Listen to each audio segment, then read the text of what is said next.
This is the Comics Alternative, episode 201. Reviews of Tarzan, the Complete Joe Kubert Years, Faith, number 1, and Black Hammer, numbers 1 and 2.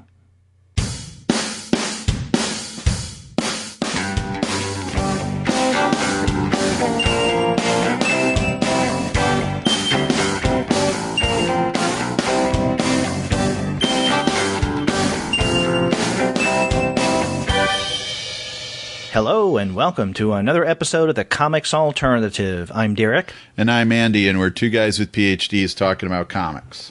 And this week, Andy and I are going to be discussing three titles that have a common theme, and it's something that we usually don't discuss on the Comics Alternative. We're going to begin with Tarzan, the Complete Joe Kubert Years. After that, we're going to look at issue number 1 of the new ongoing series, Faith. And then after that, Black Hammer, number 1. But before we get to those titles, we want to let all of you guys know that this episode of the Comics Alternative is brought to you by the great folks at Discount Comic Book Service. Go to their website, dcbservice.com, for all of your comics pre-ordering needs. There you're going to find all DC, Marvel, Image, and Dark Horse titles at 40% off of the cover price if you pre-order. For all of the other publishers, you'll find that those discounts are 20 to 35% off of the cover price, and every single month you're going to find some incredible specials. Sometimes those specials will be at 45% off of the cover price, sometimes at 50% off cover, but often you can find discounts that are more impressive than that. That's right, and with the books we're talking about today, you can find the Joe Kubert Tarzan book for 40% off, so that's a steal at $17.99 for a big chunk of classic Tarzan comics. Wow. The latest issue of Faith, number 4, is 50% off from Valiant. Yikes. And the latest issue of Black Hammer from Dark Horse is 40% off. So you can check out the comics we're talking about today on dcbservice.com. That's right. They have those discounts and other specials as well for the month of August. So go to their website at dcbservice.com to see what those are. They'll take care of all of your comics pre-ordering needs. And after you do get your comics there, please be sure to send them an email and tell them that the two guys with PhDs sent you. That's right. Well, Andy, we have a lot to discuss on this week's show, but before we get to our reviews, our discussions, let's share with our listeners some mail that we've received recently. Yeah, let's do it. Mail time. Ooh, the mail's here. That means we get to see our old friend, Mailbox. Now, the first message we received is from Gabriel Zaragoza, and this was through Twitter. Now, this is interesting in that a day or two before last week's episode, and if you remember, we discussed Satan's Sodomy Baby 2, which Donald Trump played a prominent part in. I sent out a tweet that said, tomorrow, I must have sent this out on Tuesday. It said, tomorrow on the podcast, Hillbillies, Satan, Sodomy, and Donald Trump's tiny hands. Don't miss it. So I did that as a way of teasing, right, to generate some interest. Mm-hmm. Well, Gabriel, whom we've never heard of before, or I've never heard from, let's say, before, tweeted and said, two guys with PhDs, God, I love your podcast since a year ago or so, but why bring politics into it? Good question. Gabriel, I do not blame you for asking that at all. So I responded by saying that, well, Donald Trump is a prominent part of one of the titles we're going to be discussing, Satan's Sodomy Baby 2. And he replied, well, sorry for jumping to conclusions. I'll give it a check. Please continue being the best alternative comics podcast. Well, that's nice. But so that's a good response. I don't know if I'm going to actually be refraining from bringing politics in when it becomes relevant, though. But I understand someone wanting their alternative comics discussion free of politics. Yeah, I can definitely understand that. But like you, I'm one who probably won't hold back. And in fact, I've made Donald Trump comments since the winter on the show. But there you go. So, Gabriel, thank you for listening, and thank you for responding. We appreciate that. And another message was actually sent to me through Facebook, my Facebook account. Every now and again, I get a number of people who send a friend request, and I don't just accept any friend request because some of them are suspicious. But what I'll usually do is to see if this person is Facebook friends with other people that I'm Facebook friends with. And if so, many times I will, accept the friend request. Well, someone by the name of Kem Silamet, and his name is spelled C-E-M, his first name, and I'm hoping I pronounced that correctly, Sem.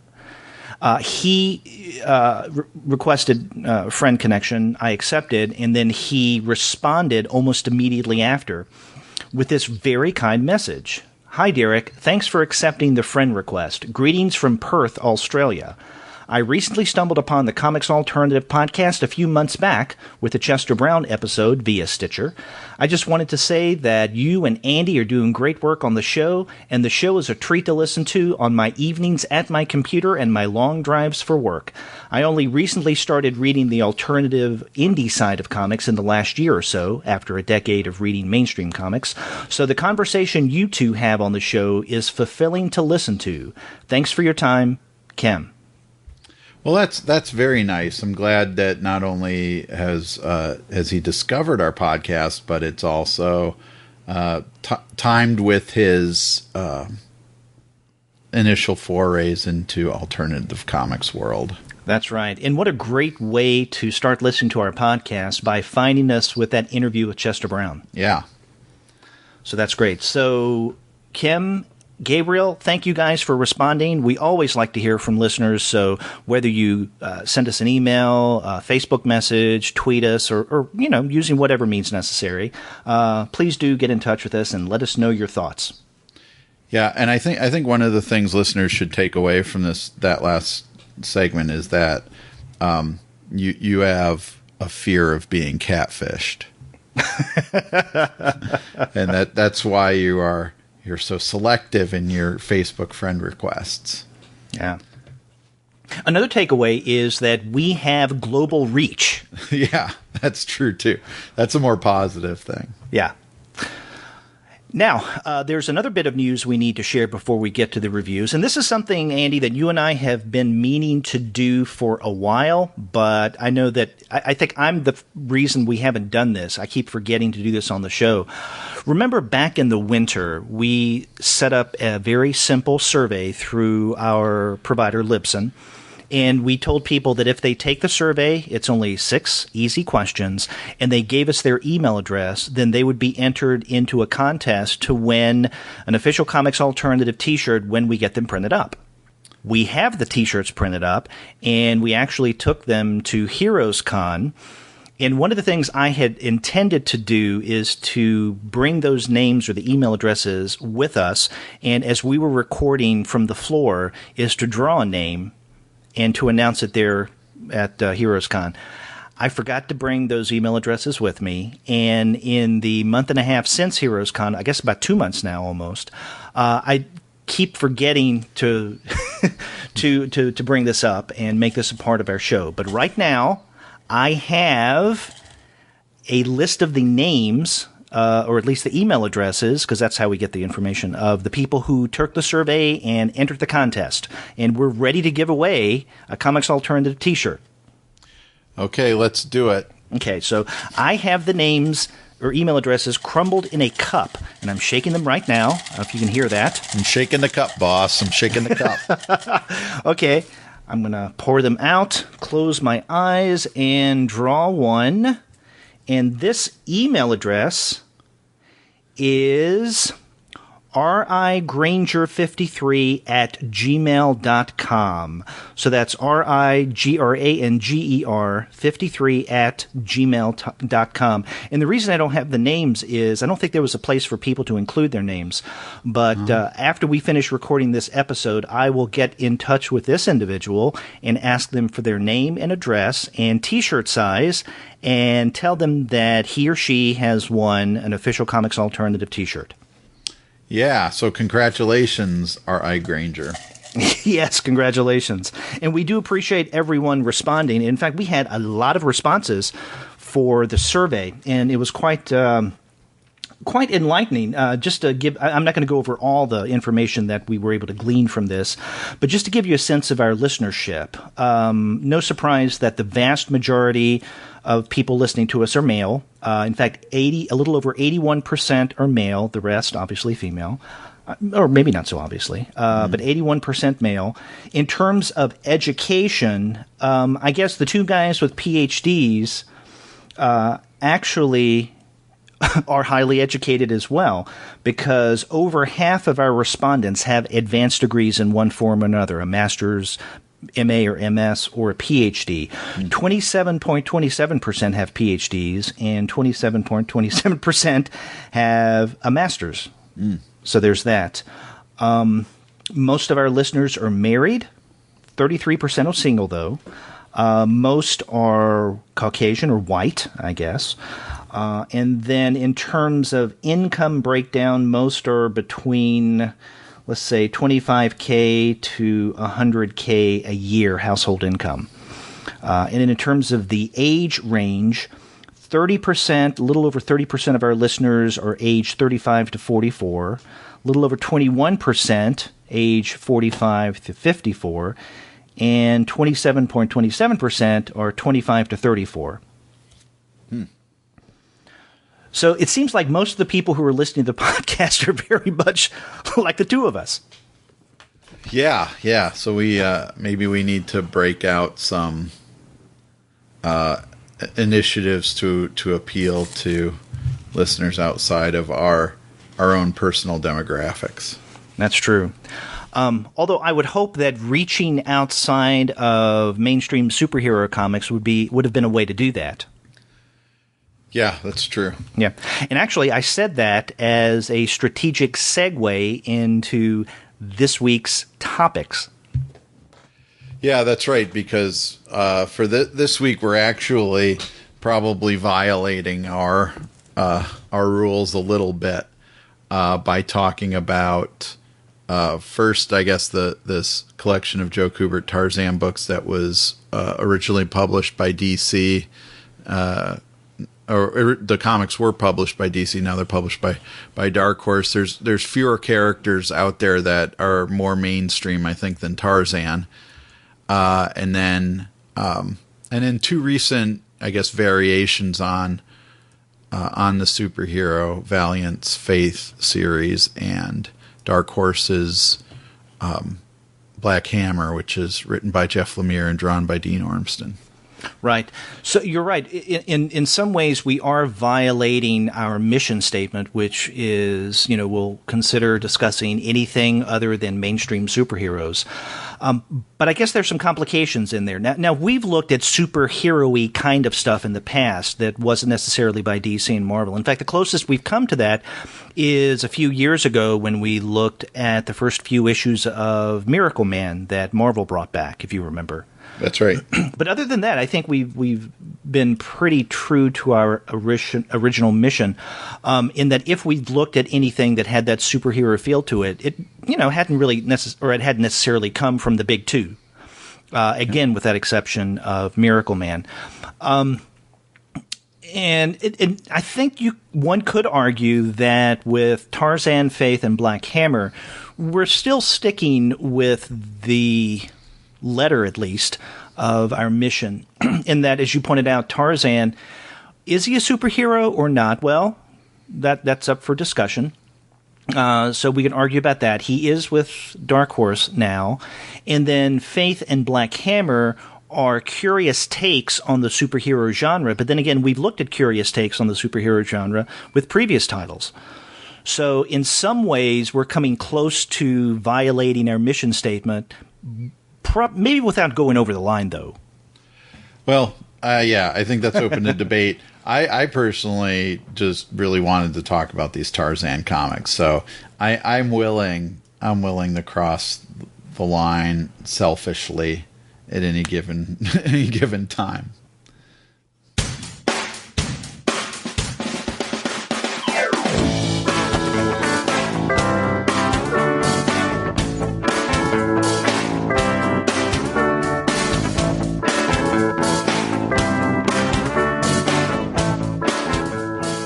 Okay, Okay, well, let's go ahead and cross whatever lines may be there and get into the first title, and this is Tarzan, The Complete Joe Kubert Years.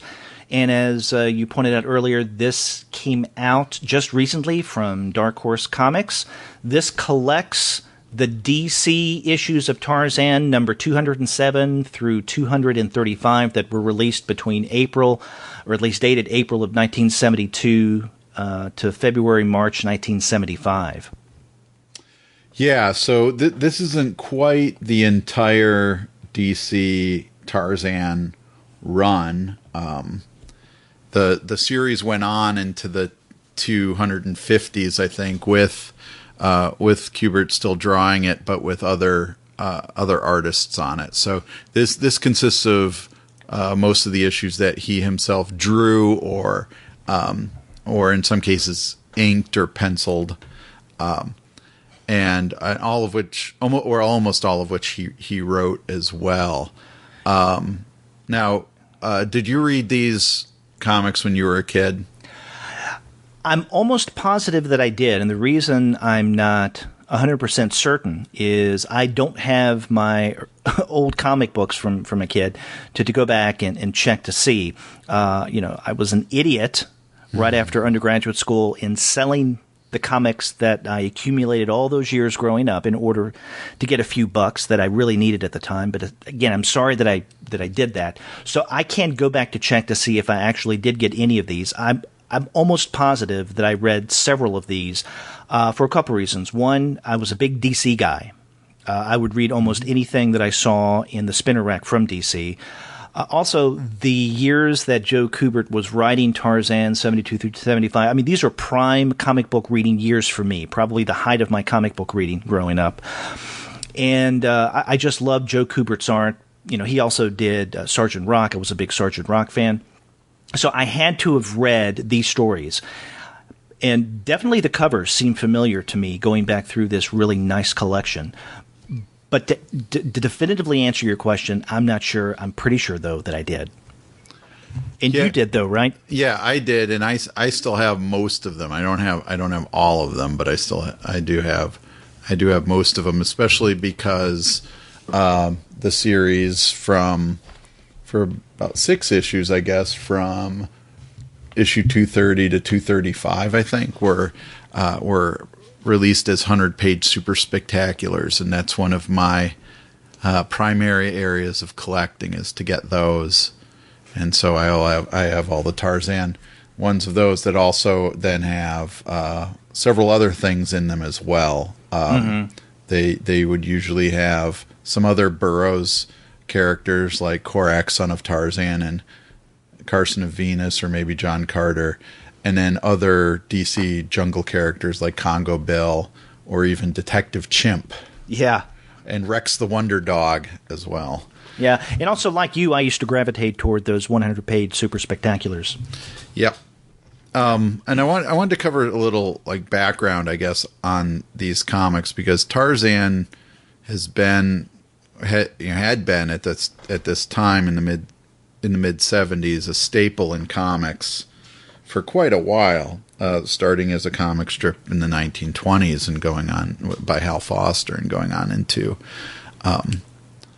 comic books even in the earliest days of comics. But right, and in fact, if I could, in one of these introductions in this collection, and in fact, this Complete Joe Kubert Years collection brings together smaller volumes of Kubert Tarzan that Dark Horse had published. And so I guess those introductions that Kubert wrote for those earlier collections are in this omnibus volume. And in that first introduction, he points out what you just mentioned, that his love of Tarzan comes from those early Hal Foster strips. Yeah, exactly. And then the character appeared in comic books for quite some time. First by Dell, and then Gold Key, which was owned by the same company that owned Dell Western Publishing. Right. And then DC took on the Tarzan property license, I guess, and then didn't change the numbering. So issue 207 was continuing the numbering directly from the Gold Key series in a way that's odd compared to today's practices.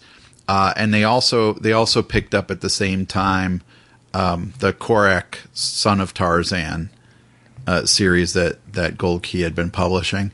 And part of the deal was that the Burroughs estate wanted Gold Key or wanted Western to be publishing more Burroughs related comics, since he had so many other characters that they could have been using in comics form, and Western balked at that, and so DC jumped in, and so they added a third title, and I don't know if you remember this title at all, called Weird Worlds. Vaguely. Yeah, there were only 10 issues of Weird Worlds, and only the first 7 or so contained Edgar Rice Burroughs stories. There you could get John Carter and Carson of Venus, and I think the Pellucidar at Earth's Core stories, and most of those were adaptations of the original Burroughs novels. But anybody reading those comics at the time, and I think collecting them today, there are some problems in collecting these books, because a lot of the adaptations would be serialized in very short chapters, usually 5 to 8 pages, but they would be serialized in different books. So say a John Carter story might start in Tarzan, move to Korak, end up in Weird Worlds, and then maybe close out in Tarzan Family, which is the series that Korak ended up becoming later on. So then in many cases, especially Weird Worlds and Tarzan Family or Korak got canceled before the regular Tarzan series did, and so some of those serials were never finished, or they were hastily finished in very awkward ways.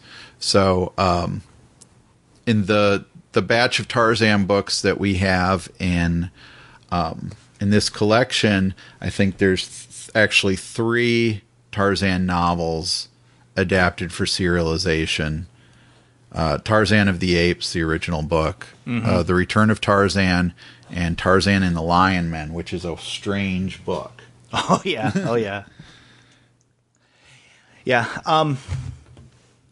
So, I have to say that if I did, and again, I don't know for a fact, but I'm almost positive that I read many of these original Tarzans. I have not read them since I was a kid. Now, I would guess that you've turned to them since then, since you actually have the comics, many of them that you got when you were younger. Yeah, I mean, one of the things I love about these comics is the art, and I like you love Joe Kubert's war comics especially. I'm not a huge fan of his superhero work when he does superheroes, like Hawkman. But I like his non-superhero comics, so the war comics. But I do think Tarzan was one of those series that he really shined on, because it allowed him to draw really fluid action, some really imaginative landscapes, and some some great animals and other creatures. But in looking at and looking back on the other series as well, there were some great artists that worked on the Tarzan family for DC, including Frank Thorne, Murphy Anderson, and so on. So looking back at those, one of the primary appeals to me for them is the art. Mm-hmm. Yeah, and Kubert does the art in all of the stories in this collection, sometimes with the help of others, but that's a rarity. Mm-hmm. And all of these stories he wrote, with one exception. He did not write the story Leap Into Death featuring Korak, Son of Tarzan. That was by Bob Kanigher. Right. But other than that, you can say fairly safely that this is a Joe Kubert book. Right. Now there's a couple of the issues that are kind of oddities. Issue 211, the story Land of the Giants, and issue 215, the story The Mine. Both of those are credited as artwork shared by Bern Hogarth and Joe Kubert for Land of the Giants, and Hal Foster and Joe Kubert for The Mine. And that's because those are partial reprints of earlier newspaper strip stories. Mm-hmm. And Kubert added panels here and there to kind of flesh out the story or make it into the format and length of a comic book story rather than a comic strip story. And those are kind of oddities to me, because you get these Hogarth and Foster's art is very different from Kubert. So you'll occasionally get these panels that don't quite match the narrative you've been reading so far. Right. And this, I don't know, this was interesting to read and a joy to read from front to back, because you got to see not only, as you pointed out, the great artwork and, for the most part, great storytelling, but you also got to see a progression of Tarzan storytelling in the hands of Joe Kubert. Yeah. And one of the things I noticed is that as we got into, let's say, 1974 and those issues, the earlier feel of Tarzan seemed to fade into the background, and things became a little more fantastical. I think that the last longer storyline, one of the novels that is adapted here, you mentioned Tarzan and the Lion Man. It's a strange story, but for the most part, that seems to adhere to that earlier tone of Tarzan storytelling than we get, beginning in issue 207. But there's certain stories, later stories, where things get really weird. One is the very last story in this collection, and that is the magic herb. And then there are others like that, I enjoyed them, but they're noticeable in being so different from the earlier Tarzan stories. There were times in the earlier Tarzan stories where things would happen to stretch credulity, but that's okay. There's nothing wrong with that.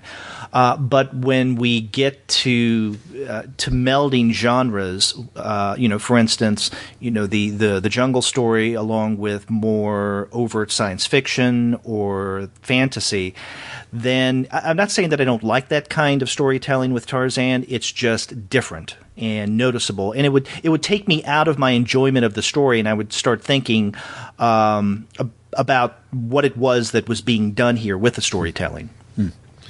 That's interesting that you mentioned the magic herb. Was one of the stories that stands out to me there, possibly along these lines, is The Nightmare, which is from issue 214, and that's when Tarzan, who's very, very hungry, ends up eating some leftover meat that he finds from a native ceremony of some kind, and that meat is either tainted or drugged or both, and he proceeds to trip balls for 23 pages or so.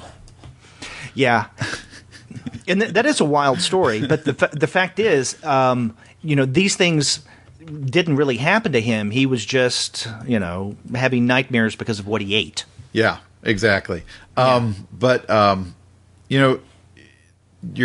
It's interesting that you mentioned that, what you mentioned about the kind of larger type of story you get with Tarzan, because I'm with you in that my preference for a Tarzan story is the kind of straight up adventure story. Yeah, jungle adventure, yeah. Yeah. And so when the science fiction elements get rolled in there, I don't even mind things like hidden civilizations. Right. I think that can be fine as a part of that type of adventure too. But it's when there's the the science fiction elements, and this is even true in the Burroughs novels, and that Tarzan and the Lion Man is a good example, because Tarzan ends up finding, basically in that story, a race of incredibly coherent apes who speak in British accents, and they've all been genetically manipulated by a century-old scientist who goes by the name of God, who has been playing with their genetics and his own, in a kind of, I guess it's a kind of Dr. Moreau type deal going on there. But that story is weird on so many levels, because it deals with also Tarzan comes across a film production of a movie called The Lion Man, which is where the book's title comes from, that is basically doing a Tarzan movie in the jungle. And by absolute coincidence, Tarzan looks exactly like the star of the movie, Stanley Obrowski. And so just for the heck of it, it seems he goes in and when Stanley gets injured, decides to pretend to be him and take over the role. Now, Burroughs was notoriously unhappy with the way that Hollywood had treated Tarzan, and anybody reading the books and reading the comics and seeing the movies would notice that one of the big differences is that, you know, Tarzan is very articulate, and the movie Tarzan is just kind of grunting and getting his pronouns wrong. And so Burroughs was having a little fun with Hollywood in that book, and we get to see some of that in the adaptation. Have you read any of the Tarzan books? I've read some of the stories, but I have not read any of the Tarzan novels, no. Okay. Because the one thing about Tarzan and the Lion Man that I want to just mention, since I'm talking about this, is that the comic ends a bit before the novel ends. The novel has a couple chapters that take place a year later, in which Tarzan actually goes to Hollywood and tries out to play Tarzan in a Tarzan movie. And he's rejected. He's told he's not the right type.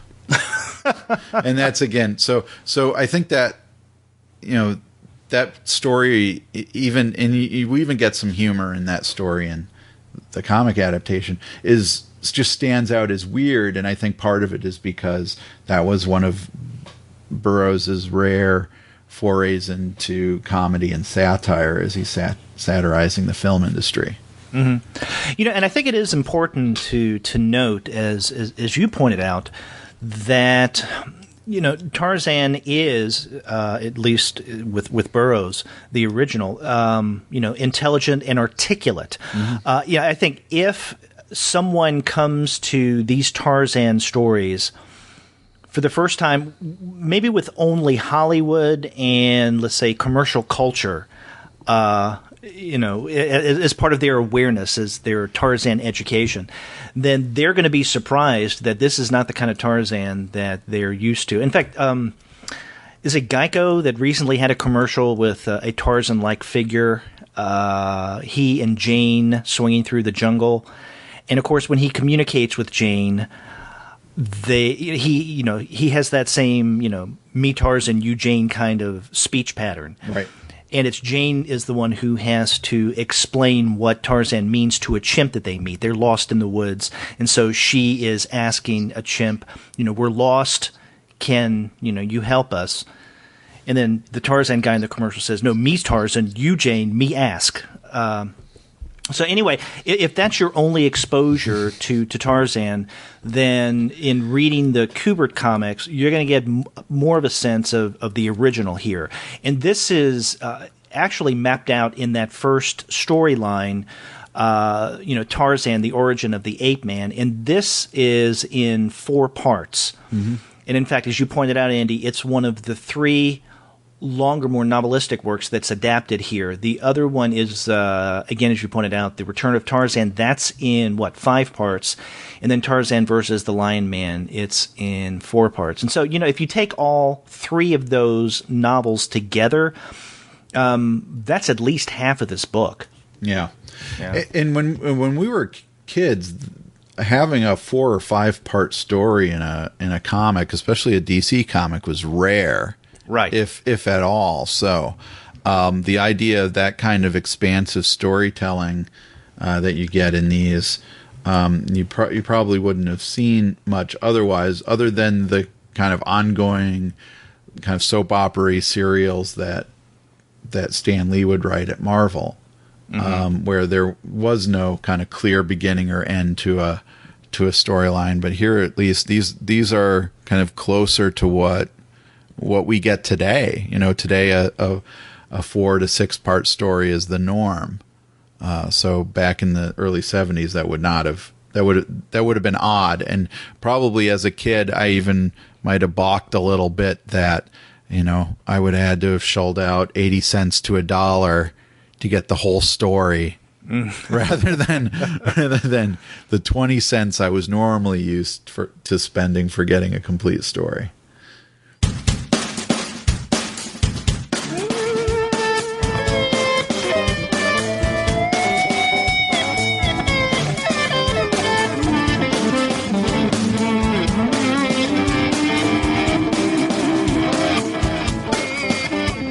And in fact, one of the great things about this collection is they include all of the covers as well, so you can see the 20-cent price on all of these Tarzan issues. Although the only thing about the original covers that's not there is the DC symbol, right, in the upper left-hand corner, which is understandable given the fact that now Dark Horse is putting out Tarzan, and this is a Dark Horse Books collection.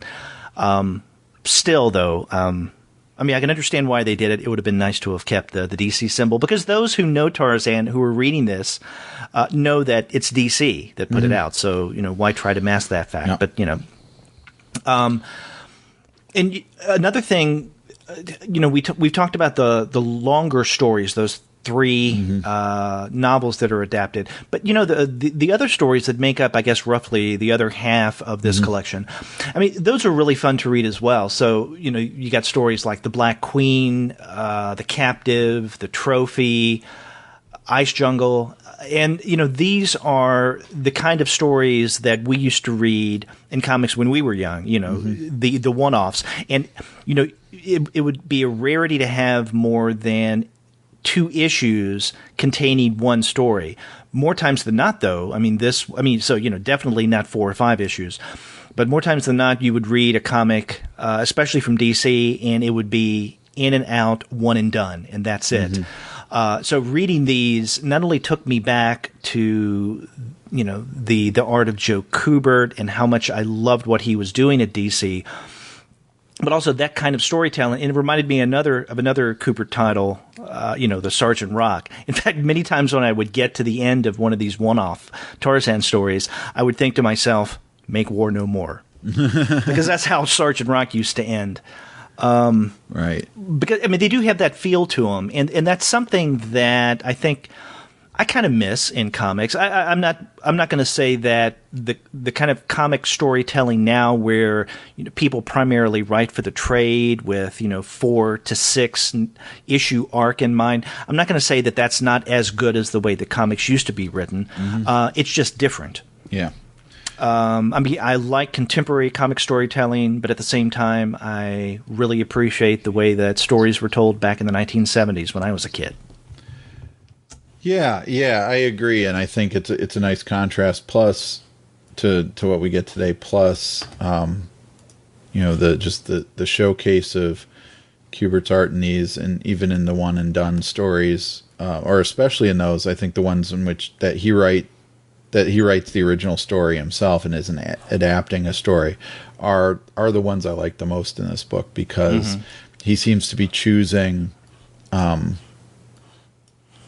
stories that involve stuff that he really wants to draw and really shines at drawing. So pretty much in almost every one, it'll begin with Tarzan being attacked by some kind of animal that he has to show his dominance over. And Kubert drew those animals and those action scenes really well. He did.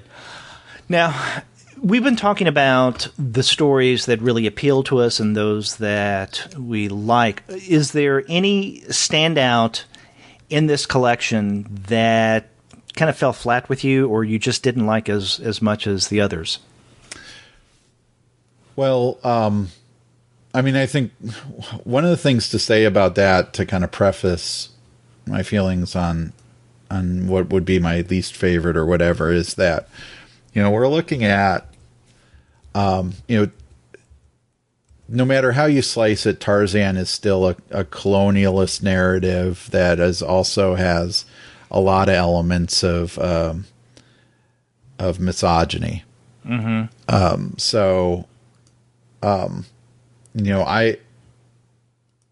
I was very sensitive as I was reading that to kind of that, my own enjoyment of these stories, and part of it is the nostalgia of these stories, is going to be different than somebody who has who's been affected by some of these, more directly affected by some of these types of depictions than I have, and I completely understand it, and I think that does taint a lot of these stories, especially. And now I'm not remembering which one this is.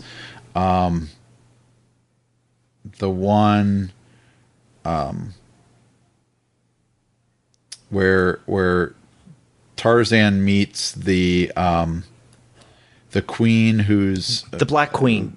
No, not the Black Queen. The queen whose skin is completely white. Oh, okay. Oh yeah, which one is that? That's from later, I think. That's a later one. That's the one where the queen was pitting the king against Tarzan in order to gain power. Exactly. Mm-hmm. And so that one, the game. That's it. Okay, game. That is the game. Okay, yeah. And so I found that one to be really, really problematic, because of the way it deals with kind of skin color and privilege, and also, again, then misogyny, because you've got this kind of femme fatale queen who's trying to get her husband killed by the new white guy that just showed up. Right, and along with that, in that story, the game, the very light, or I guess albino queen, she is, relatively speaking, scantily clad. Of course, almost all the natives, I guess, in Africa are scantily clad, but especially the women.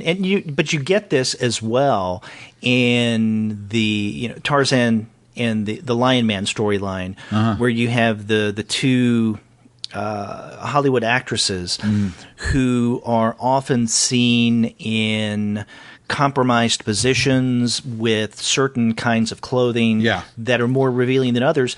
And not just there, but there are other stories as well where you have female characters who, given the context, just don't seem to be wearing appropriate clothing.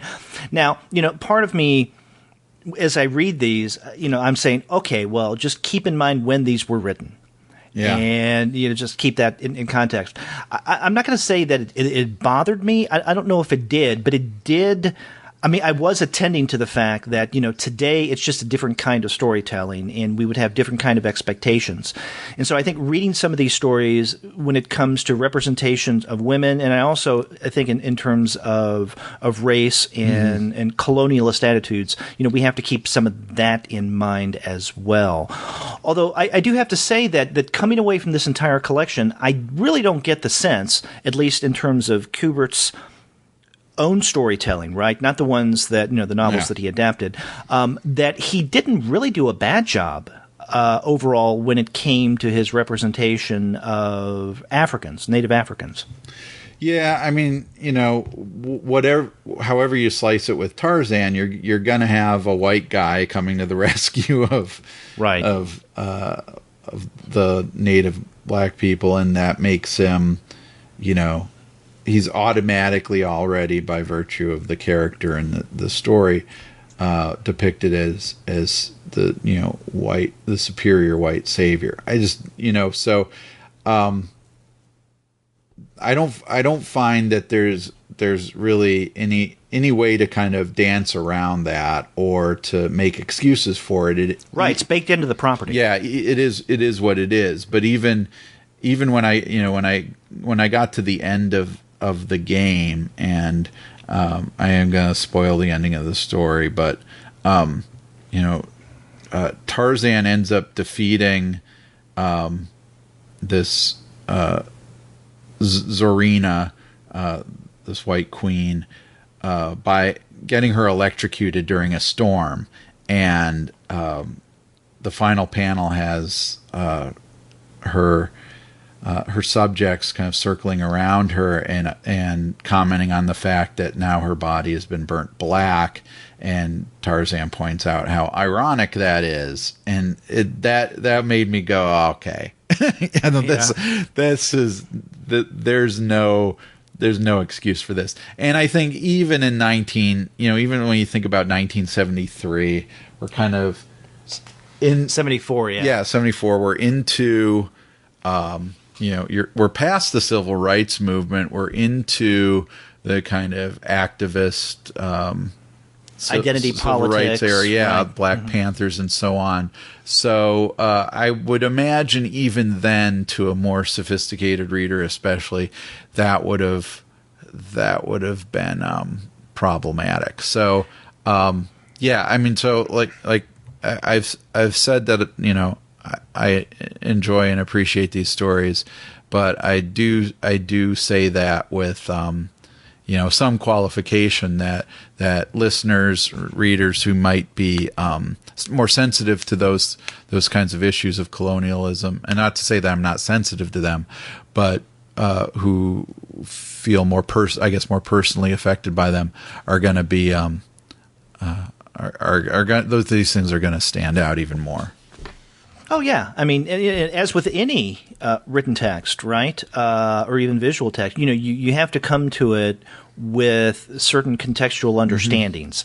And, you definitely can't expect something written about 50 years ago to adhere to the sensibilities that have become, almost like the air we breathe today, right? Mm-hmm.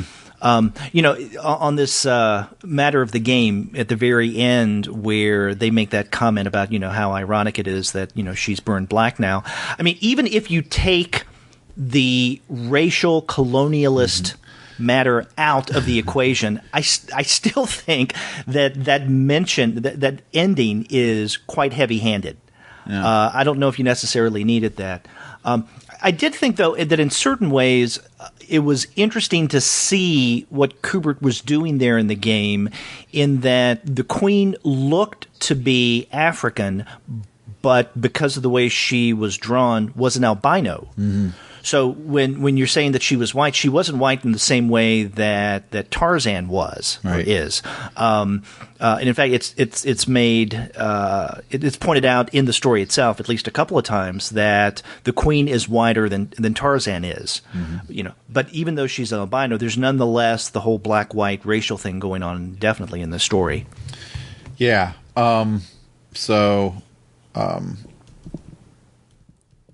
And she's colored or not colored, I guess. Yeah, right. Really, really chalky white. But to move, actually talking about color, to move away from the politics of this book for a second.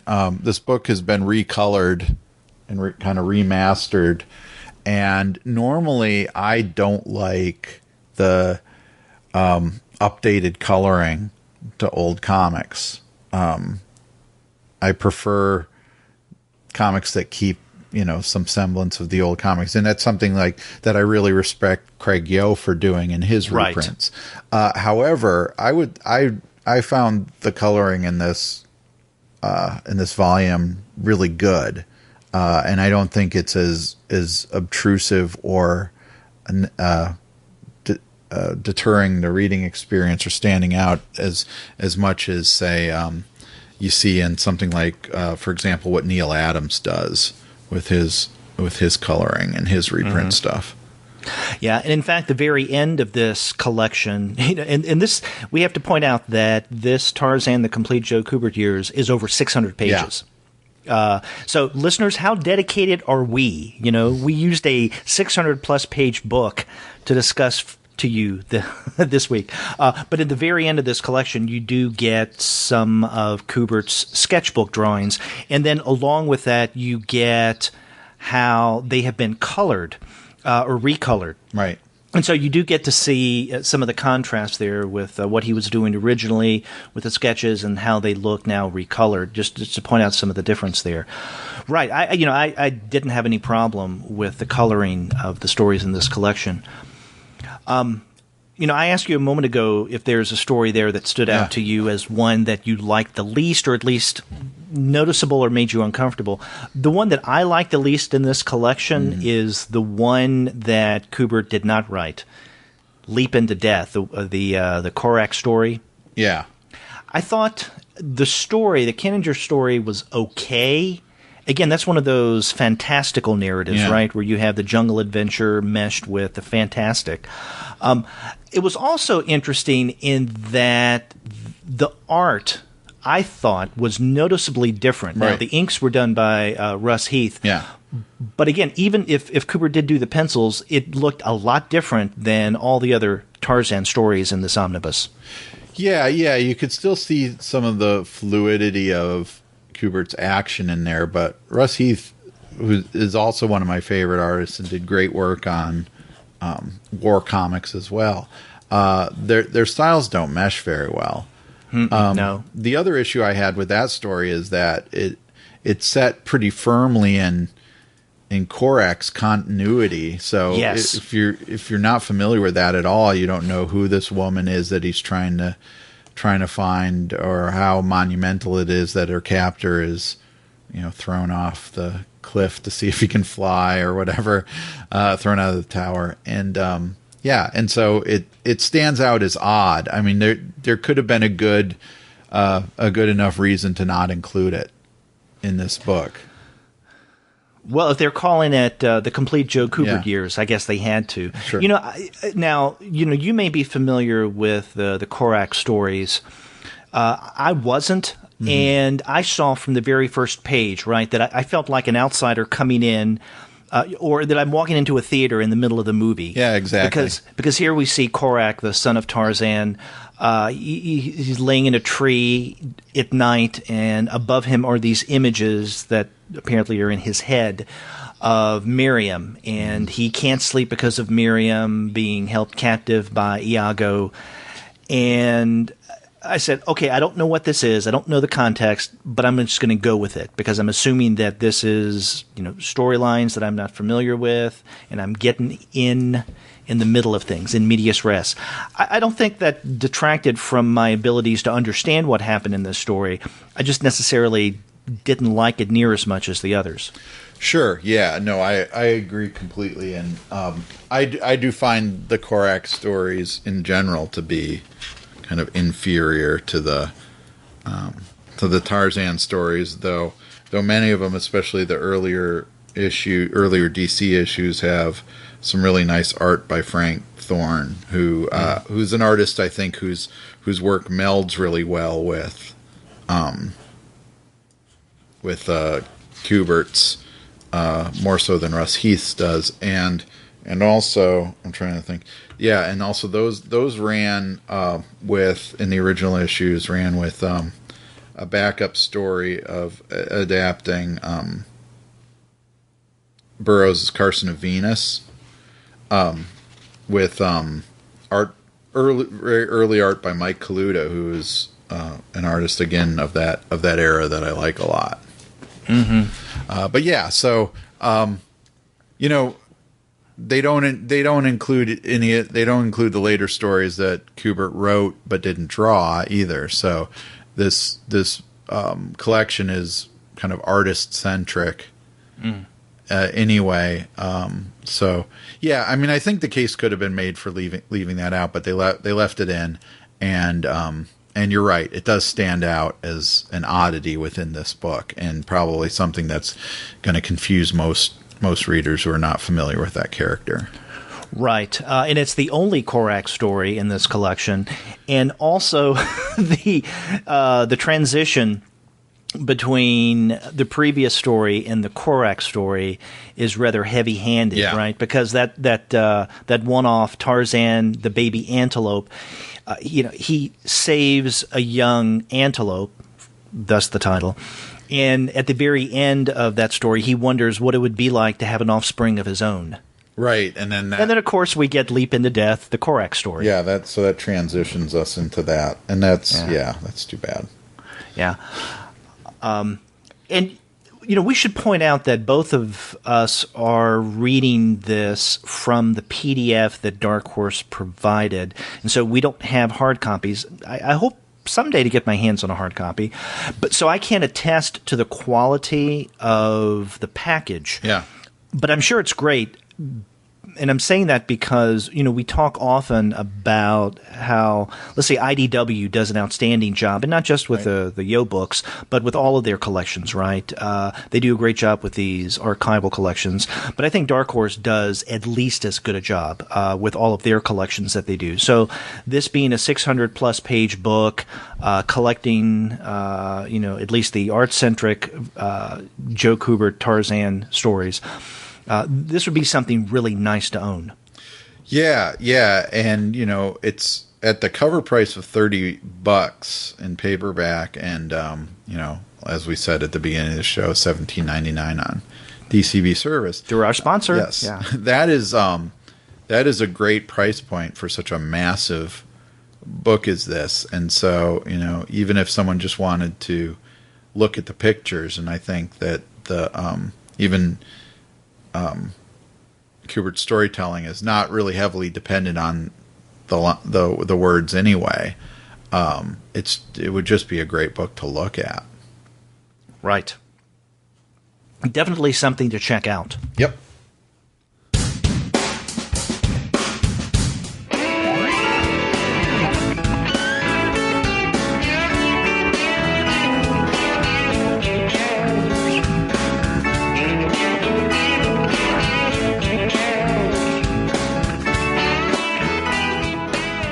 Well, Andy, you want to move on to the second title that we're discussing this week? Yeah. So one of the other books I was interested in talking about that came out recently is the first issue of Valiant's ongoing series featuring the character Faith, who I guess originally first appeared in the series Harbinger, and then went on into to Unity. And then had her own solo miniseries, which did so well and got such strong praise that Valiant decided to spin it off into a regular series, which is where we're at now. Now, did you read the miniseries? Yeah, I read the miniseries. Now, we should point out that this issue, number one, that we're specifically focusing on today, is the first of, I guess, what is the ongoing series now. It's written by Jody Houser with art by Perez, and I guess that's how you pronounce the first name, Pere, yeah. Perez, but also Marguerite Sauvage. She's also the artist. Now, she's the one who does the fantasy segments of the Faith story, which I want to talk about. But in the miniseries, that 4-issue miniseries that began last year, Houser still the writer, but Francis Portela was the main artist with Marguerite Sauvage doing the fantasy pieces. So yeah, I did read that 4-issue miniseries, and in fact, that was collected in a trade that came out last month in July called Faith, Hollywood, and Vine. So you can also find that at a really good discount on Discount Comic Book Service, so you can get your dose of Faith. And as you pointed out, apparently this mini-series that they were testing out was successful enough that they thought that they could start with an ongoing. Mm-hmm. And it makes sense, having read the 4-issue mini-series, which you have as well, and then this first issue of Faith ongoing. This is a fun title. Yeah, and that's one of the things I wanted to talk about with it. In that, if anything, there's several things that make this comic, I think, worth talking about on our particular podcast. One of which is that Faith, the character, deals with issues of body image that aren't regularly explored in mainstream superhero comics, especially not in a title character like Faith. And so the series feels kind of liberating on its own with that. But even beyond its kind of importance as a kind of breakthrough and representation of especially of female characters and of body types. You're also getting a story that's really a lot of fun, and fun in a way that I wish more contemporary superhero comics were. Right, yeah. That because at times reading them, you just wonder, do you have to take yourself so seriously? Yeah, and I think go ahead. No, I was going to say, I mean, the closest thing to fun I think we can find in mainstream comics is what Marvel does with Deadpool. But even then, I can't read a Deadpool comic because it just gets on my nerves so much. No, but because I think they really try to have fun, right? They force it, whereas I don't get that same feeling with Faith. Well, I mean, I think Marvel in general is doing a better job, because I think Squirrel Girl is fun, and Patsy Walker Hellcat, and several of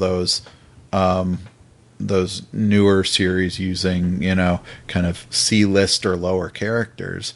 They're all having a good time with that. And so we may be seeing a trend here that's finally moving us out of the grim and gritty superhero world that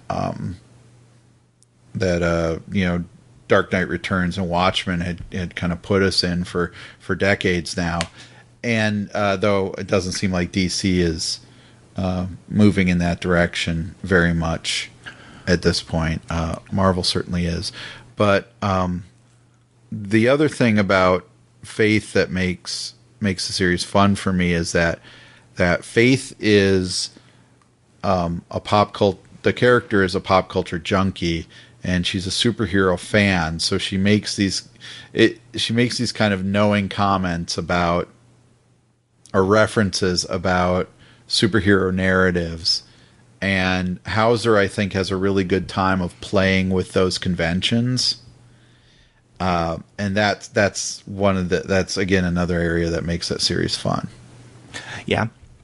A couple things that you mentioned. One was that Marvel, with some of its titles, is having fun with the superhero genre, just as we see in Valiant's Faith.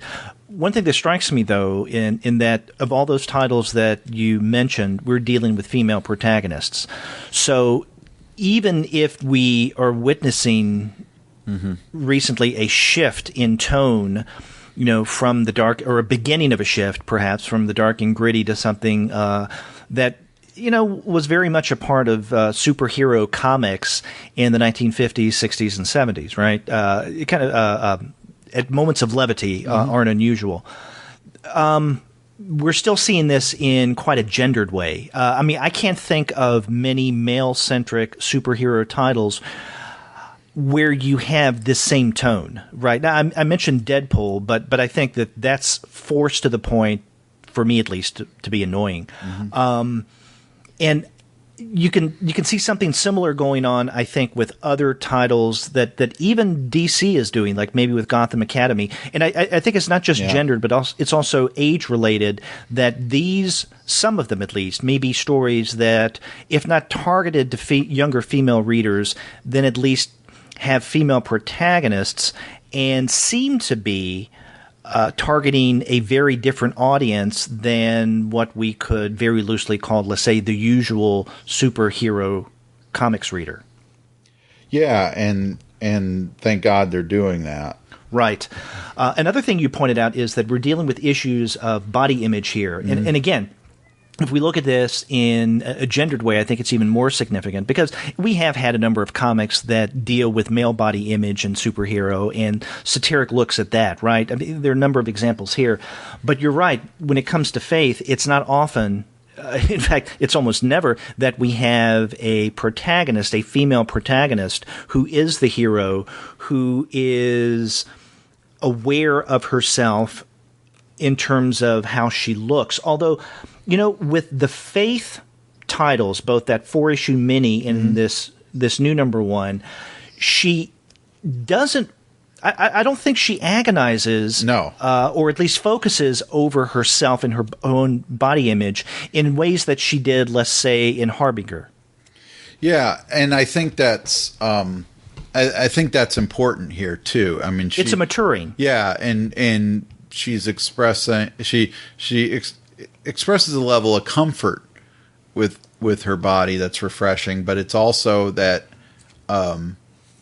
it's still a part of her character, that that she looks a particular way and she looks different from our conventional stereotypical superhero. And I think all that's great, even so it kind of, even on the surface, as a comic that offers a different take on superheroes, it's worth checking out. It's worth checking out even more so, though, because I really think that Houser, as the writer of this series, is just having a great time. It is a fun comic. Faith gets involved in experiences that not only kind of test her as a superhero, but test her as a pop culture fan. Especially when we get to the end of this first issue, and I'm not gonna give it away. But in the miniseries and in this first issue, in each case, she has certain kind of pop culture addictions that turn out to be actually threatening to her.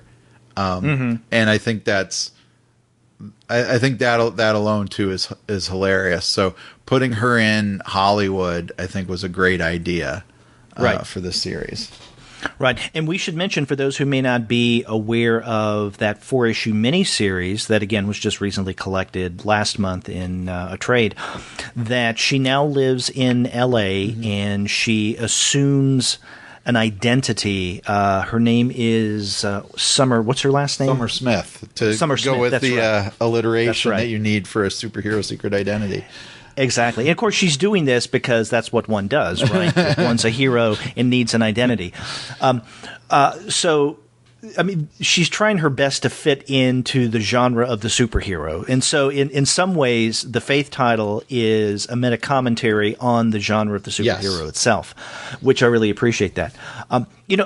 Again, getting back to this issue of body image. Now, you were talking about Houser, the writer, having fun with this. I think the artists are doing the same thing. Yeah. And one of the things I very much appreciated is the use of Marguerite Sauvage in those fantasy sections.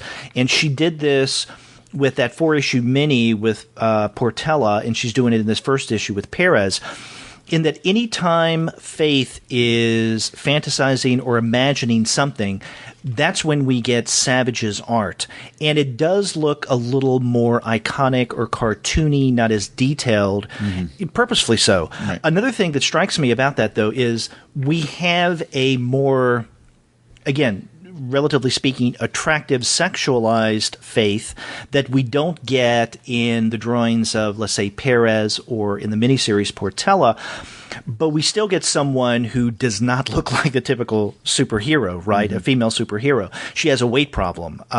And I think that that's great because these are Faith's fantasies, and even though she's very much aware that she's overweight and she nowhere fits the stereotypical female, right? She's not this, Amazonian figure. With, unrealistic body proportions. When she does think or imagine or fantasize, she does make herself look a little more attractive as revealed through the art of Sauvage. And I think that is kind of a subtle, but I think a very effective way of using the different artists. Mm-hmm. Yeah, I would hesitate even, though, to use the language of weight problem with Faith, because it's not, she's comfortable. Okay, with that's it. And that's a good point. Yeah, but did I use the phrase weight problem? Yeah. Okay, but it's difficult to talk about how this fits in with I'm using the term body image, but how this fits in with the traditional superhero anyway. Because you can kind of dance around sensitive areas, but the way you phrased it about kind of the unrealistic view of female characters in superhero comics in that last bit of discussion is, I think, an important way to see this. I mean, it is a more realistic and inclusive look at the superhero comic, while also being very kind of self-consciously commenting on the superhero genre in general, not just in this one particular area. Oh, exactly. And in fact, we've been talking about issues of gender and body image and the realistic. But this comes out in Faith's life, just her everyday life. Now, in the 4-issue miniseries, as best as she tried to keep her identity secret, her coworkers found out who she was. And when they do, it was almost like a duh, like we wouldn't eventually figure it out, which, when you think about it, is quite realistic. I mean, how could Clark Kent have gotten by all those years without anyone maybe outside of Lois Lane, suspecting something? It just seems, unrealistic. But the thing that Houser does is he confronts it head on and shows that, even though Faith tries to follow the script of the superhero, she can't. And so when we get this new Faith #1, it's assumed that, yes, her coworkers, at least many of them, do know who she is, but so far at least they're willing to keep the secret. Now we've made distinctions between this first #1 and the 4-issue miniseries. Maybe this is a point of bringing up something else I really love about the Faith title as a whole, in that you do not have to have read any of the previous issues, Valiant Comics, that Faith has been in order to appreciate, let's say, this new Faith #1, or let's say the previous 4-issue miniseries that began last year. In other words, if you pick up any of those #1s, the #1 miniseries or this new #1 for the ongoing, there's just enough information that Houser gives you at the beginning, right? The exposition, where you can appreciate the story that you're holding in your hand. But at the same time, if you are aware of what happened with Faith, that long backstory beginning in Harbinger, then you can appreciate it as well. And that's something that I like. In other words, you can pick up this new Faith #1 without having read any other Valiant title at all. Right. And and so even though, for example, that miniseries does deal with the alien race, the Vine, which factors in heavily into Exo Manowar, you really don't need to know all that much about it. I mean, it's an alien race that has infiltrated humans. Right. You don't need to, and then they don't factor into this first issue at all. Now I'm curious to see where this particular story arc is going to go, if it is going to incorporate other aspects of the Valiant universe. The miniseries, for example, did include Archer from Archer and Armstrong, and he has a kind of ongoing relationship with Faith as well. Right, and it also brought in her former partner Torque in that miniseries. Yeah, Torque and Axe, who is also in Harbinger. Yeah. Now I expect Archer to come into play maybe sooner rather than later in this new Faith series. At least I hope he does. Oh yeah. And Faith has already appeared in a standalone issue of Archer and Armstrong's new series A&A, where they go, I guess, on their second date.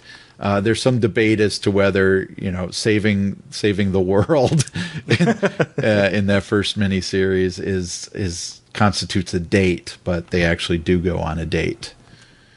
Right, Archer mentioned something about that. Yeah. So I'm definitely on board for this new Faith, and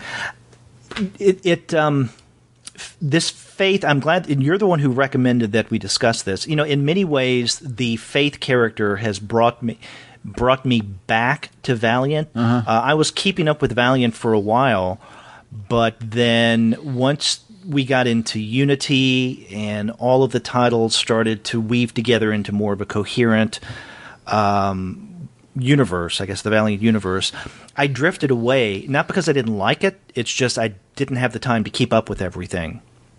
Yeah, and I think the company has been doing a better job in the last about year or so of kind of disentangling the series from one another. You'll still get guest stars appearing in one title or another, but the Unity series isn't around anymore. Right. And when they do the big crossover events, like right now, the 4001 AD, it's pretty well focused on the Rai character and his series. And when it does bring in other Valiant properties, it's really only dealing with them in their future versions. And I think the previous crossover, Book of Death, did a good job of keeping that. Keeping it focused in on, a self-contained, at least within that miniseries and its spin-off issues, story that you didn't really need to read a whole bunch of other stuff in order to get. Mm-hmm. But yeah, no, I've been actually trying to catch up on Valiant. I've been going through the series I got a few months behind on, and so I'm probably about halfway through getting caught up. And it's they put out solid books all the way around. Yeah, they do. We've discussed several Valiant titles on the Comics Alternative in the past. I think the most recent, if I'm not mistaken, was that first Divinity. Yeah, and the second Divinity series just wrapped up, I think, last month or so. Yeah, and that was really good too. And there's a third one coming out now. So Matt Kint and Trevor Hairsine do a really great job with that character and that storyline. Yep, but yet again, we have another Valiant title well worth checking out, and that is this new Faith series. Yes.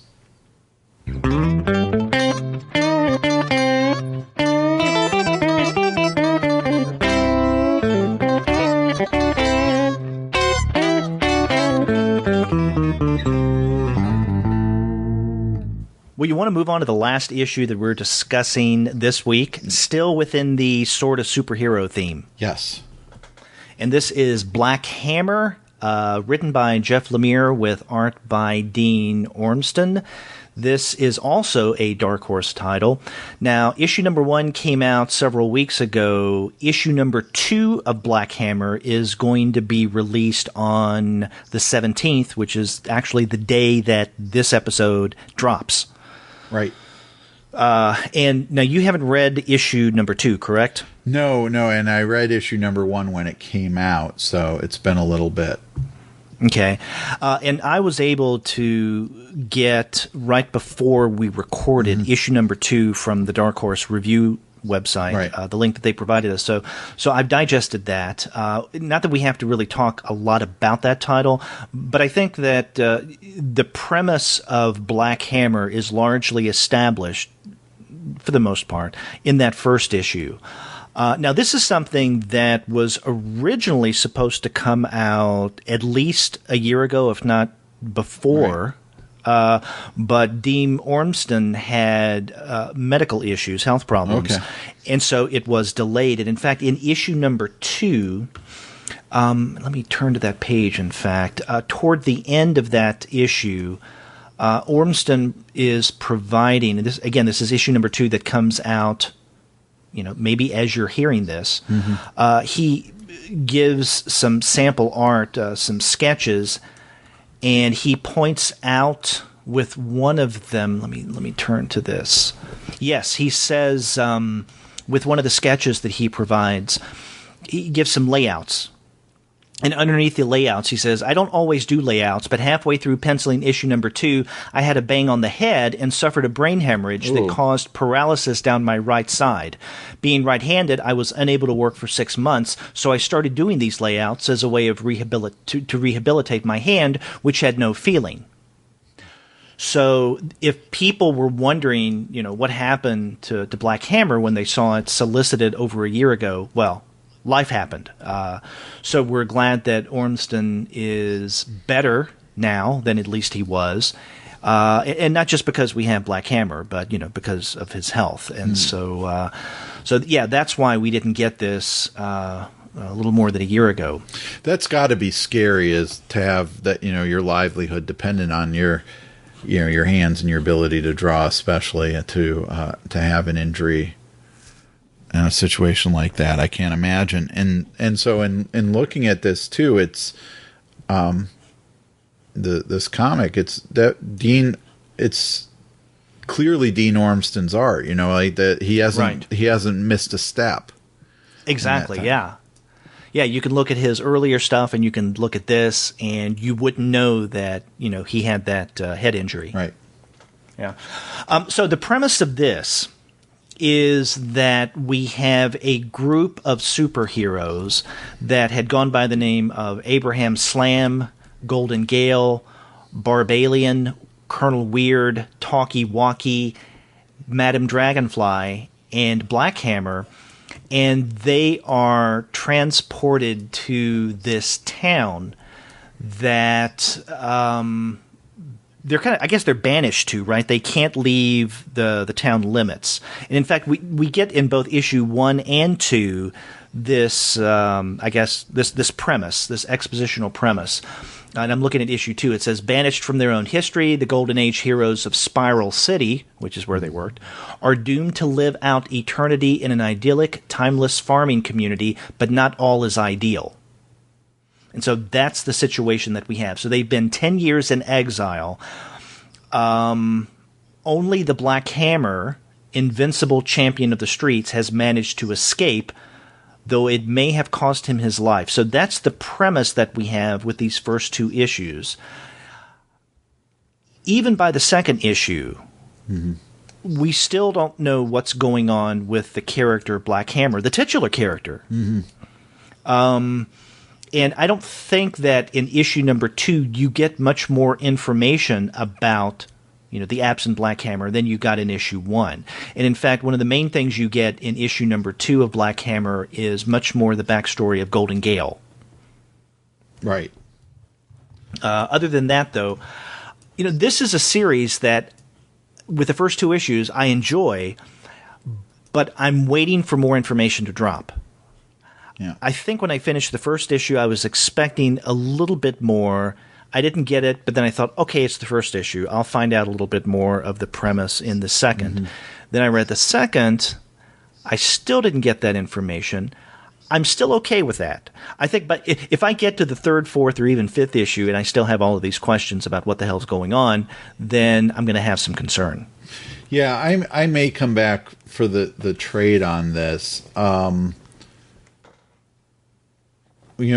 of the things, my initial reactions to this when I first read the first issue was that it's yet another dark reimagining of the superhero concept, and to that degree, I kind of wonder how many more of those, I need to read. And I'm hoping as the series progresses that it distinguishes itself more from that sort of thing, from the kind of typical dark reimagining of the superhero concept. And I think it's interesting to include it in this episode to contrast it with Faith, which is such a positive and fun book. So tonally different. Yes, I like Jeff Lemire as a writer. I like Dean Ormston as an artist. I, especially like the stuff he did on the Lucifer series with Mike Carey when he would do the occasional issue on that series. And so I have high hopes for this series. Picking up in later issues, but. Right now, I'm not necessarily feeling it as being that dramatically different from things I've already seen. Right. Now, let me ask you this. Did you read all of Lemire's Plutona? No, I just read the first issue of that. Same here. And that was a title that came out right about the same time that Black Hammer was going to come out. I'm wondering if my thoughts about Black Hammer, some of which are, echoed by you, that this is something that we've seen before. if maybe they would have been pronounced if this had actually come out last year as originally intended, because I think that Plutona is doing some of the similar things, but with a different publisher, because Plutona was an Image title. And I remember when these two titles were solicited quite close to one another, one Dark Horse and one Plutona, I remember thinking from the descriptions, they don't seem that dissimilar. Right. Now, again, I'd have to read the Plutona series in its entirety, which I can now since it has wrapped up, to get a better sense of this. I think that it's maybe this lack of originality, even with the writer, Jeff Lemire, right? Mm-hmm. The recent work that he's done, that has me not disliking Black Hammer by any means, but more of a let's wait and see stance. Yeah, I think that's it too. I mean, I think that I like Jeff Lemire a lot. I like Jeff Lemire more, I feel like, when he's writing and drawing. Sweet Tooth, Underwater Welder, Essex County, and so on. When he's doing superheroes, whether it's his own properties like this, or Plutona, or somebody else's, like his writing for DC or Marvel, I find him to be a bit more hit and miss. Mm-hmm. I really liked his Green Arrow series. I didn't care that much for his Justice League, or his Hawkeye, and so, I did like that first issue of Plutona. In fact, I think I liked it more than I liked the first issue of Black Hammer. So, there's always, I feel like, with his work, the potential for something really good. Yeah. And I think we even mentioned this one or two times on the show in the past, that, both of us seem to appreciate Lemire's creator-owned stuff, where he's the one doing both the drawing and the writing, more than his collaborative work, whether it be with pre-existing properties or those that he's created on his own. Mm-hmm. Now, what did you think of the rather overt reference in Black Hammer of characters and scenarios in actual superhero comics? Did you feel that was a little too heavy-handed at times? Not necessarily. That puts it in another interesting contrast with Faith, right? Because Faith is referencing real, other superhero stories because she interacts with that. That is part of her, pop culture addiction. Mm-hmm. So she's familiar with the superhero conventions and narratives because she reads those comics. This is different. Yeah.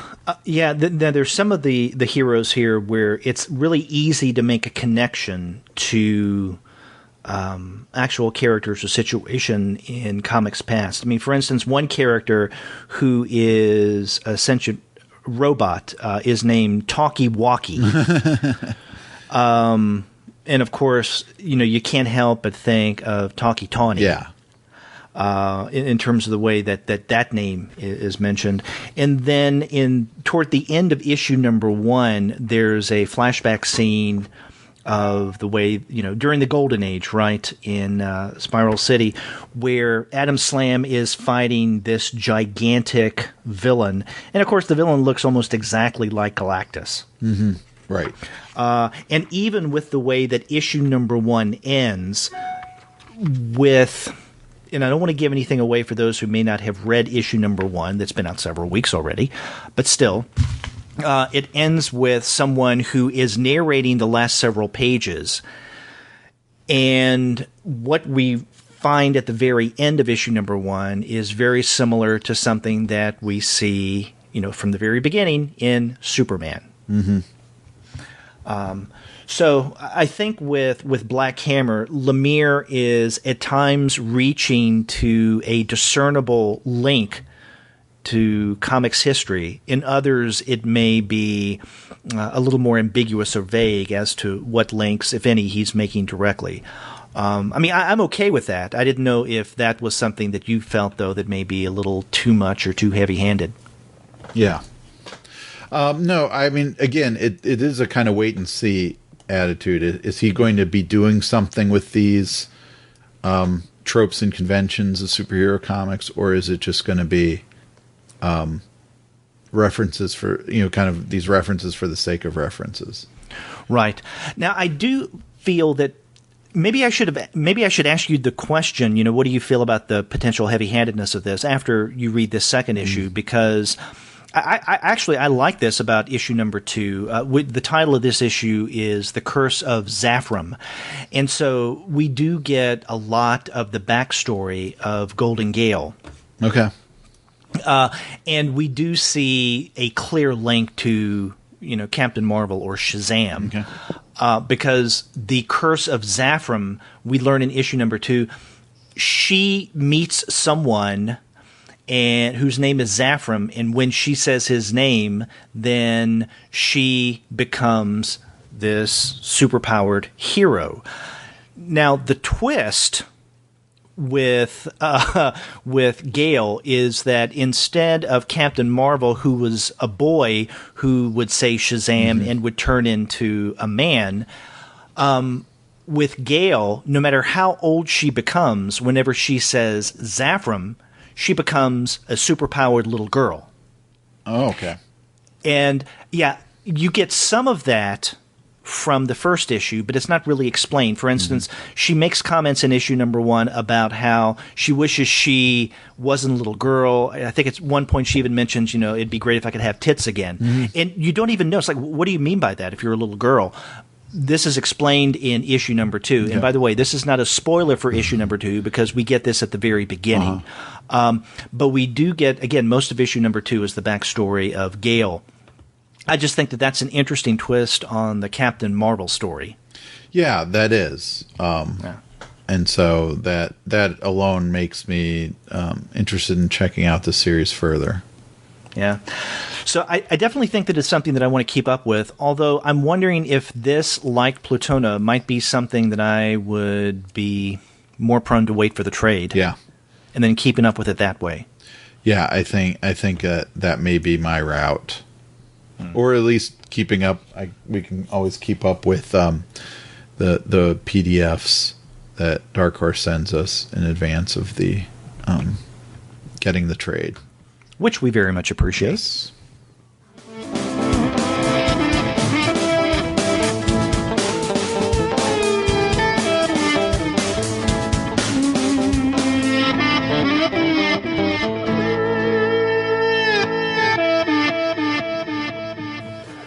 But all 3 of these titles that we discussed this week are well worth checking out, and they're all superhero related.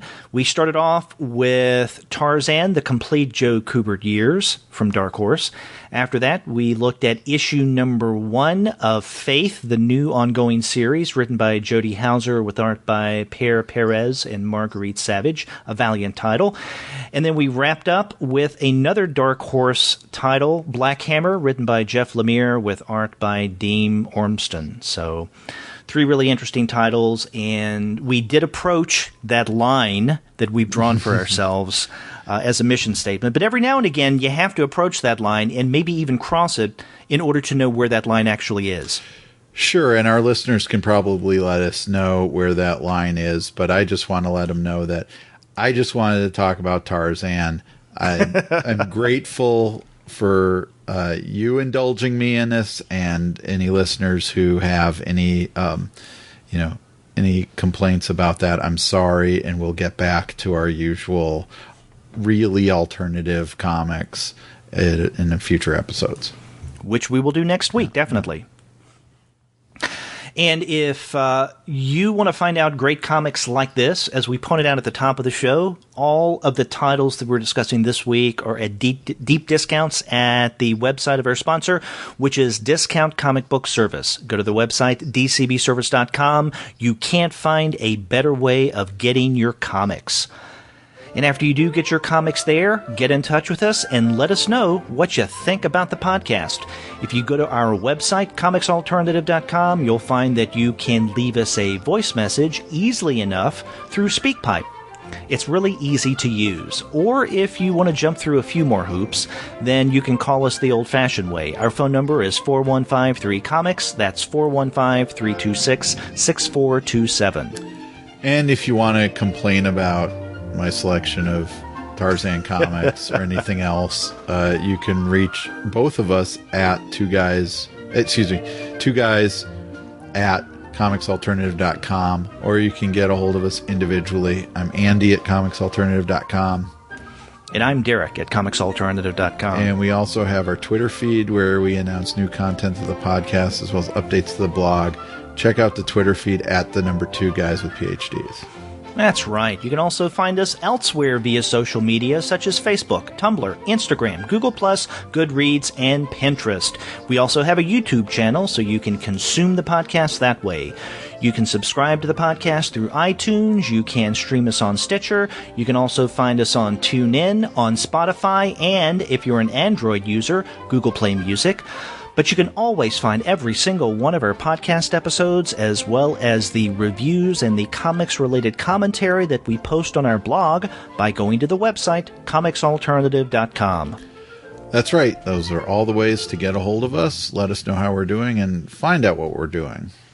That's right. Why don't you be like Gabriel and Kim and get in touch with us through these various means, because we'd love to hear from you. Yep.